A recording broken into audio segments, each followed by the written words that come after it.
Sabana. Are you ready? Kicau, kicau, kicau mania. Kicau, kicau, kicau mania. Kicau, kicau.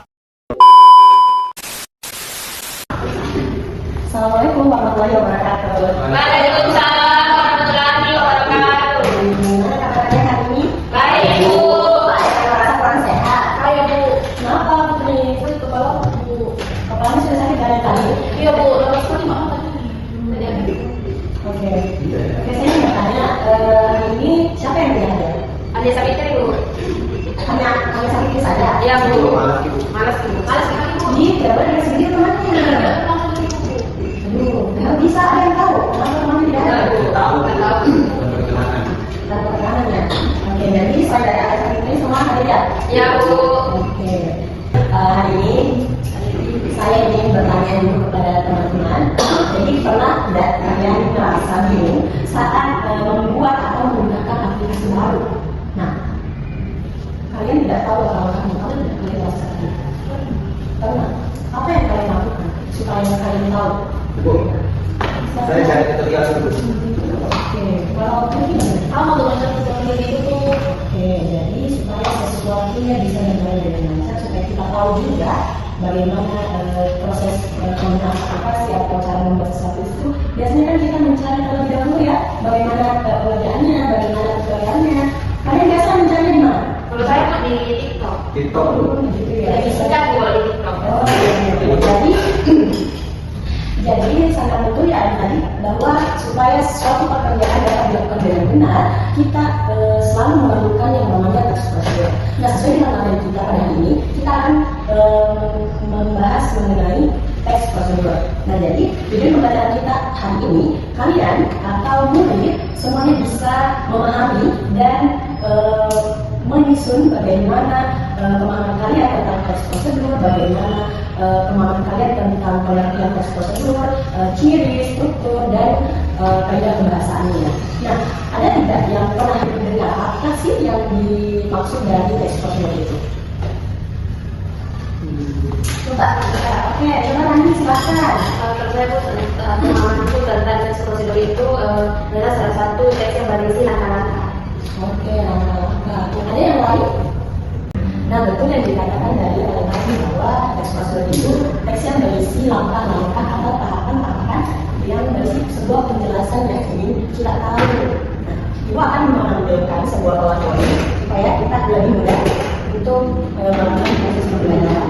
Nah, jadi ini adalah rangkaian itu terkait teks prosedur. Nah, jadi sesuai yang saya bilang tadi, teks prosedur itu merupakan teks yang berisi langkah-langkah atau tahapan yang harus dilakukan untuk mencapai sebuah tujuan. Nah, di mana setiap langkah itu saling berkaitan dan memiliki sub langkah yang lebih terstruktur. Nah, kemudian ada tujuan dari teks prosedur. Nah, kira-kira kenapa kita membutuhkan teks prosedur? Kenapa? Tidak boleh ini. Kenapa? Ada yang bisa? Enggak. Oke, jadi kenapa kita butuh ini? Coba tuh. Hah? Oh, karena kita itu harus memberikan petunjuk agar pembaca itu dapat melakukan sesuatu yang benar dan aman.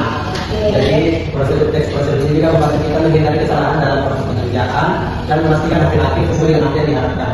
Oke, betul sekali Arul. Jadi kenapa kita membuat teks prosedur ini? Karena teks prosedur itu bertujuan untuk memberikan petunjuk kepada kita agar kita atau seseorang yang lain itu dapat melakukan segala sesuatunya dengan benar, dan kita juga dapat menghindari yang namanya kesalahan saat melakukan atau mengerjakan suatu proses. Nah, dan yang pasti teks prosedur ini memastikan hasil akhir yang kita buat itu sesuai dengan apa yang kita harapkan. Nah, jadi teks prosedur itu sangat membantu kita sangat membantu kita agar proses pekerjaan yang kita buat itu menjadi lebih mudah, terarah dan tidak berantakan. Nah, kemudian ada penjelasan dari ciri-ciri teks prosedur. Nah, anak-anak atau teman-teman, ada yang tahu bagaimana ciri-ciri yang terdapat dalam teks prosedur? Bagaimana? Ada yang ingin berpendapat bagaimana ciri-cirinya yang terdapat dalam teks prosedur? Berurutan. Ya, silakan Pani. Kita itu berurutan atau gerakan ini disusun secara sistematis. Kedua, logis. Dan hubungan antara langkah dengan yang sudah dilaksanakan. Ketiga, ketiga informatif atau berisi informasi yang jelas kepada. Yang keempat detail atau sebenarnya menyatakan siapa apa pilih dalam langkah ini. Itu bagus sekali, tapi kami membaca ya tidak apa-apa. Jadi yang disini kita sama-sama belajar ya. Jadi di dalam ciri-ciri teks prosedur itu ada yang namanya berurutan atau sistematis. Urutannya itu sistematis, artinya setiap langkah-langkah harus disusun dengan runut dari awal sampai akhir. Tidak boleh ada percakapan karena bisa menimbulkan atau menyebabkan sebuah permasalahan atau sebuah kesalahan. Nah, ada yang tahu tidak contoh-contoh dari berurutan itu bagaimana? Ya, ya, coba kita mengambil contoh membuat aplikasi. Coba, atau membuka aplikasi atau bagaimana terserah. Oke, kalau tidak ada, ini kasih contoh lagi. Nah, contohnya itu, misal ketika kita ingin membuka sebuah aplikasi. Nah, yang pertama yang kita lakukan itu kita pasti membuka konsep, menyalakan konsep terlebih dahulu. Kemudian kita mencari aplikasi apa yang ingin kita buka. Nah, kemudian kita membuka aplikasi yang ingin kita buka, lalu kita memilih apa yang ingin kita buka dalam aplikasi itu. Nah, kemudian yang terakhir apa yang ingin kita lakukan. Nah, itu merupakan itu sebuah termasuk contoh dari teks prosedur yakni berurutan. Nah, kemudian yang kedua logis. Nah, logis di sini artinya bahwa setiap langkahnya itu harus masuk akal dan saling berhubungan. Nah, yang ketiga itu ada informatif. Nah, informatif ini sesuai dalam PPTU, dia berisi informasi yang jelas dan padat. Jadi, bahasa yang digunakan itu harus jelas agar pembaca bisa memahami instruksi atau penjelasannya. Ini kita lakukan dalam sebuah teks prosedur kita. Nah, yang terakhir itu ada detail. Nah, detail ini sering sekali menjelaskan syarat atau pilihan dalam langkahnya. Jadi detail ini biasanya terdapat penjelasan tambahan, larangan atau syarat-syarat tertentu dalam teks prosedur yang ingin kita buat. Misalnya tambahkan animasi sepenuhnya saja agar selain tidak terlalu ramai. Kemudian tambahkan poin-poin penting saja, nah, mungkin seperti itu. Nah, kalau kita seperti itu bisa memberikan dari batasan dalam sebuah proses, nah, seperti itu. Nah, kemudian di sini saya ingin memberikan contoh dari cara membuat PPT. Jangan dulu. Sepertinya saya tidak mencantumkan strukturnya ya. Oke, tidak apa-apa ya. Saya tidak mencantumkan strukturnya. Jadi, teman-teman ada yang tahu tidak struktur dari teks prosedur itu apa saja?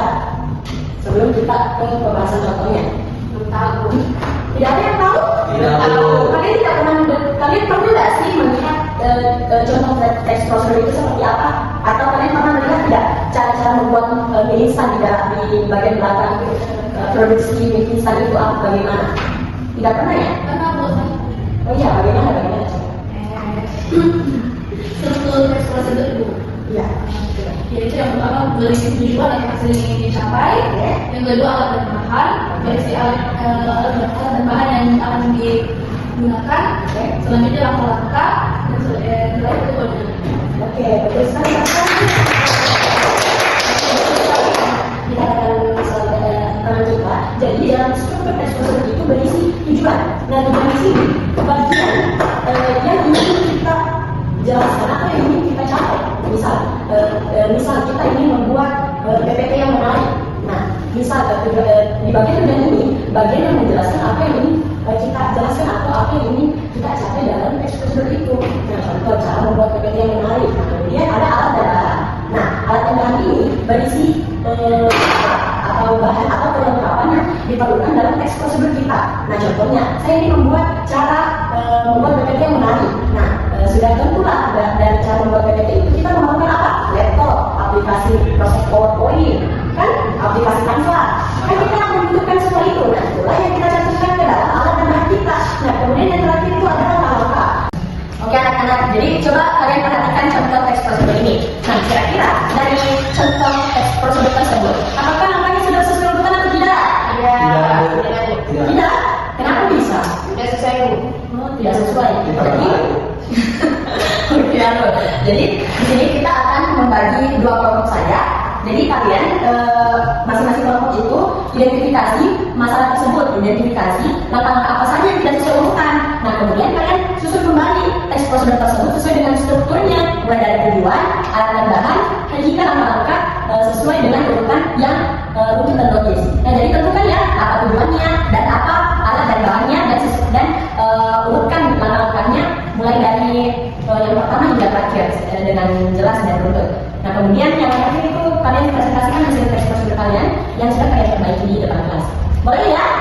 Bu. Oke, saya kasih waktu berapa menit kira-kira?